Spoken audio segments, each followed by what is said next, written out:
Time now for the markets with Layton, and the nation's largest fresh egg producer is growing some more, you say. That is correct. We'll be telling you what's ahead for Mississippi's own Cal-Maine Foods. Also coming up this week in the markets, pondbank catfish prices remain up while processing is down. April cattle futures may retest their recent highs, while old crop cotton tumbles at midweek. The latest snapshot of the U.S. farm-raised catfish industry came out since our last program. In January, producers in the United States received a pondbank price of $1.10 per pound for premium size live fish. Now that is 29 cents per pound more than was paid 1 year ago. Farm sales totaled just under 27 million pounds round weight, a drop of 9% from January 2013.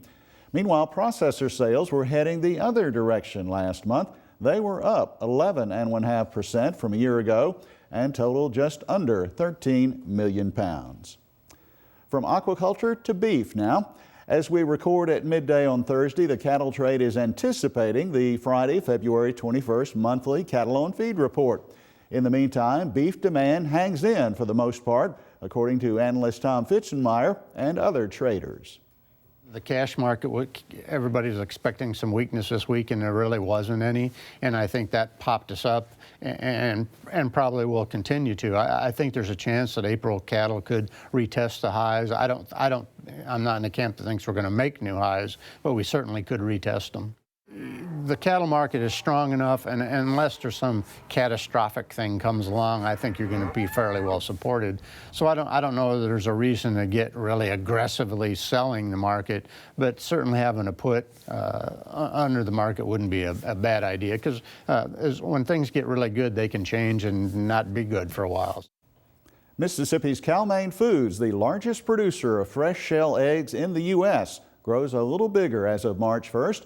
On that date, Cal-Maine will acquire 50% of the membership interest of Delta Egg Farm, a company that Cal-Maine already owns 50% of. Delta Egg will become a Cal-Maine subsidiary. Delta Egg has operations in Utah and Kansas. Cal-Maine sells its shell eggs in approximately 29 states. Our trivia quiz this week concerns row crop production in the state last year. Here's the question for you. What Mississippi crop showed the largest decrease in value of production in 2013? Is the answer grain sorghum, or sweet potatoes, or cotton, or peanuts? I'll tell you at the end of the markets. We move into row crops now and begin with wheat. Following the tough weather so far here in 2014, there are questions about possible damage to wheat from winter kill, especially in regions north of the Mid-South. Trader Don Rose says only time will tell, and that there is still a lot of world competition as far as wheat.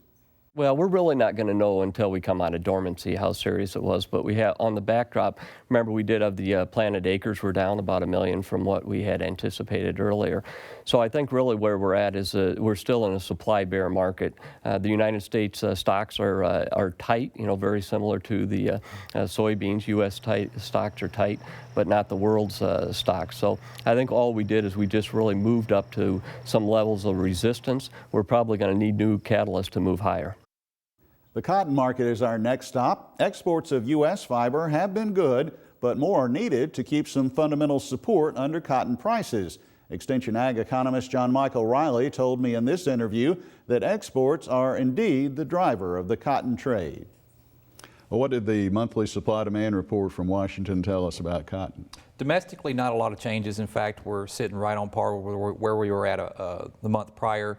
Where the changes came was in global ending stocks. Those were reduced marginally, largely due to a reduction of 1 million bales from China.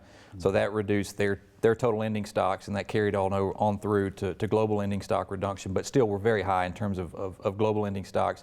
And China still accounts for roughly 60% of those stocks. So they're still holding quite a few cotton bales in their inventories, and that's really continues to be plaguing the market. A big cloud over the market in regard to what China will do with those. Were traders really expecting those kind of numbers in this latest report, or was that a little bit of a surprise? Mostly expected. Market had a mild reaction positive because it was a reduction in global ending stocks, but mild nonetheless, so it was largely expected. Now, you mentioned China's stockpile that the government there controls. That situation still is not likely to change anytime soon. Not likely to change, and continues just to be a tremendous amount of uncertainty given the history there. So we fully expect them to not do anything drastic, but again, they hold a lot of bales of cotton, and that is going to be a cloud over the market moving forward. Now, the Cotton Council's annual Planting Intention Survey, which came out a little before this latest supply demand report, it was calling for a little more planted acreage coming up this year as opposed to what the latest supply demand report said, right? That's correct. USDA put out their projections and pegged it at 11 million acres. Cotton Council had theirs at just under 11.3 million. Everything's really been in that 11 million ballpark. We've seen corn prices and soybean prices decline since this past summer, since the last growing season. And cotton prices, while they've been been up and down, they've maintained for the most part that range of in the mid 80s. So if anything, they might have gained some acres from what producers were expecting, and that's probably where Cotton Council came in at slightly above that USDA projection. And as far as prices, we kind of expect things to go on like they are. To this point, exports have been really strong, which has been supportive of prices. We've seen the dollar weaken, and that's been supportive of exports. So that right now continues to be the driver of where prices have been and are headed. Before our new feature story, let's check the trivia answer for this week. And the correct choice is D. The value of peanut production in Mississippi decreased 58% last year.